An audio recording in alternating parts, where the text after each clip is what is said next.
কাউকে নিয়ে কিছু কথা বলতে চাইছি না, let me go to the booth. আর মনে হয় হিরণ নাম, আজকে তো হিরণ নাম নিতে পারি। 3 মাস ধরে যা মানে তোমরা সবাই যেন মিথ্যে কথা বলে বলে সারা 3 মাস কাটিয়ে দিল আক্রমণ করে করে। এবং আমার আজকে আশঙ্কা কি ও আজকেও কিছু একটা হেডলাইনে থাকার জন্য চেষ্টা করছে।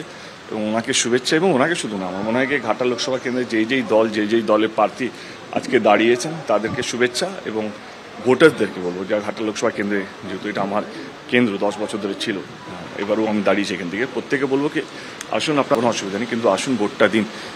আমাদেরকে একটা মানে যেহেতু এই বছর পার্সেন্টেজ অফ ভোট অনেকটাই কমে গেছে আগের তুলনায়, তো আমি চাই অন্তত ঘাটাল লোকসভা কেন্দ্রে নিজেদের ডিগনিটিটা বা যেই পার্সেন্টেজ অফ ভোট আগে হতো সেই পার্সেন্টেজ অফ ভোট যেন এইবারে হয়, এবং প্রত্যেকটা মানুষ তার অধিকারটা যেন পায় ভোট দেওয়ার।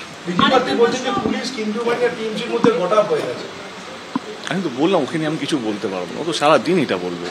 এবং অ্যাটলিস্ট তোমাদের জন্য তো কিছু হলো, মানে তুমি তো কিছু পেলে, দেবের কাছে কিছু নিউজ নেই, তোমরা বলছি বরঞ্চ তুমি হিরণের কাছে চলে যাও, আমার কোনো উত্তর থাকবে না আজকে সারাদিন, তোমরা ওয়েস্ট করো তোমাদের।